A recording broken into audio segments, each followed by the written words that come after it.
Have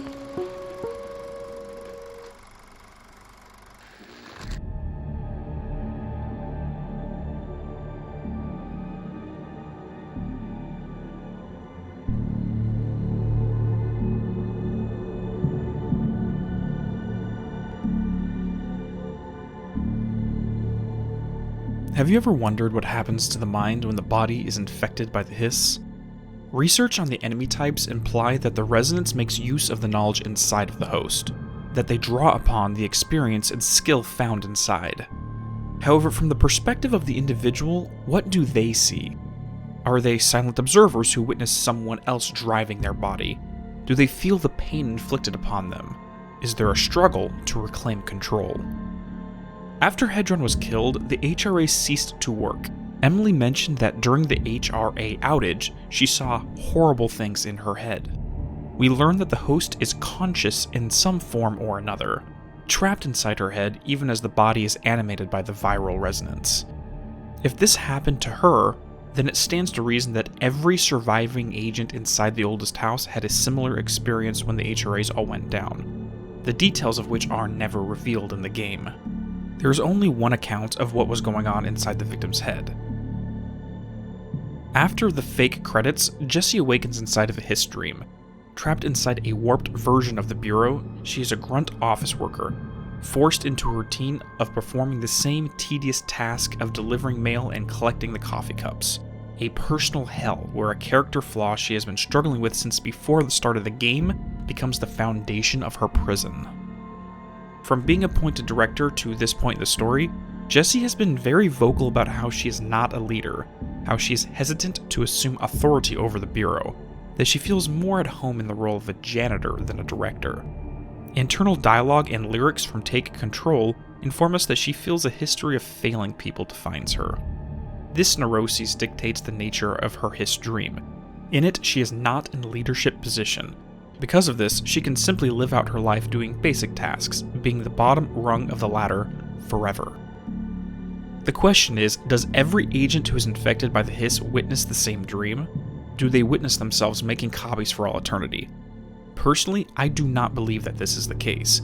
I believe that the illusions pulled over their eyes are unique to the individual. Mental traps that could cause one person to be lost forever may be simple to escape for others. The hiss dream, or more accurately, a nightmare, seems to obey certain rules. One, it uses the same physical location as part of the illusion. Jessie doesn't find herself trapped in a random city street, it is the oldest house itself. Secondly, they appear to pull scenarios from the individual's mind. The intention is to make them freeze up. While keeping them distracted, the mind sinks deeper and deeper beneath the red waves of this resonance, until they are lost to oblivion, never to surface again. However, this mental prison can be broken out of during its early stages. The only known person we've seen to have done this is Jessie. Dreams largely can be broken up into two categories: normal dreams and lucid dreams. These hiss nightmares can be classified as normal since the dreamer does not realize that they are dreaming. Lucidity in a dream means you recognize the nature of the world you occupy. You know you're dreaming, and once that awareness is refined, you can control your dream world.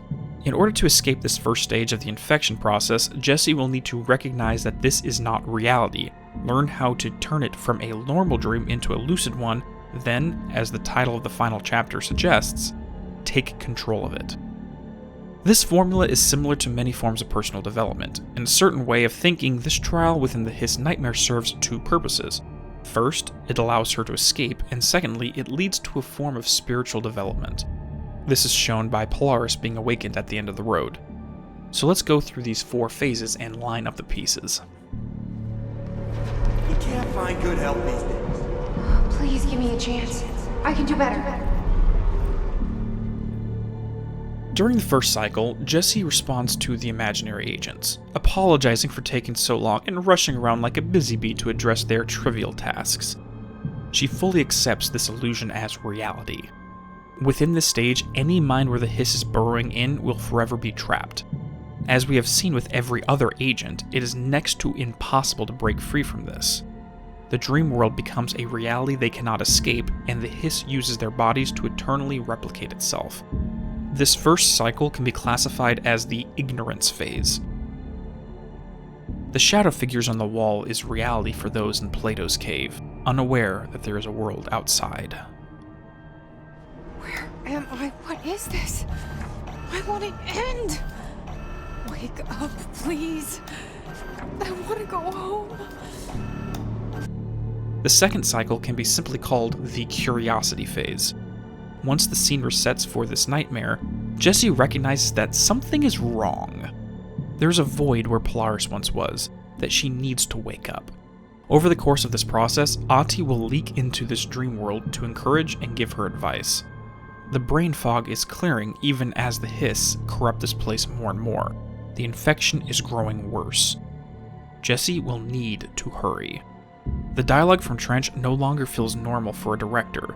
His thoughts become warped, making us question what is going on in his head. The curiosity about the nature of the world she finds herself in is what distinguishes this phase from the first one born of ignorance. Returning to the allegory of the cave, the figure looks behind and notices that there is a fire and figures are parading back and forth, casting illusory shadows on the wall to distract the others chained to it. This is all inside my head. The hiss burrowing in. I'm trapped in here. They're taking over. By the time Jessie circles back to the third phase, she fully understands what is going on. This is a dream in her head that the hiss is inflicting upon her, an underhanded attempt to keep her mind docile, distracted by trivial tasks while it burrows deeper and deeper. The ceiling is pure red now. Once the ceiling breaks, the red waves will leak in, and it's over for her. This final time around the bend can be considered the understanding phase. It is the point where the individual accepts the nature of the world around them. The figure exits Plato's cave and sees that the world is much bigger than what they knew. In Jessie's words, she looks behind the poster. However, with understanding comes power and responsibility. What is the point of coming to a realization if that info is not used? After the hero completes the trial in the unknown world, the next stage is to take the dragon's gold and return back to the ordinary world and make things better. Phase 4 of this process allows Jessie to escape from this nightmare into another type of dream, the Ocean View Motel. Before this visit, Jessie could only go through the doors that the motel allowed her to go. Now that she has come to the understanding of the nature of this place, she is more than just a visitor. One way of thinking of it is that by being a lucid dreamer within the Ocean View, it allows her to control which doors can open. This is the utilization phase, taking what you have learned and making active use of it. To use your own will and influence the world, rather than be a passive observer and rush around to collect coffee cups. This display of authority leads to her inner Polaris being awakened and becoming the new conduit for this resonance. Every agent who is currently infected is also trapped inside their own personal hiss nightmare. But by Jessie activating her Polaris, the HRAs flip back on at the last minute, pushing the hiss out and saving them all from a prison they could not escape from. The formula shown throughout the hiss nightmare serves as a recipe for two things: to escape the dream and a form of spiritual awakening for her. The power that is Polaris is awakened within Jessie. On top of this, her character arc is complete. At the start of the story, she held no confidence in her ability to lead. She rejected the idea of being responsible for the Bureau, focused solely on her aspiration of finding her brother. The dream prison was designed with this character flaw in mind, but she rejected that mode of thinking. After coming through the end of this experience, she is changed in many ways. This change is represented by the director's outfit unlocked after the dust settles. Her hairpin depicts a golden pyramid upright. Gold being the final form of an alchemical transformation. The upright pyramid, a symbol of authority, achievement, and power. As the old gods of Asgard predicted in their song, she has finally taken control.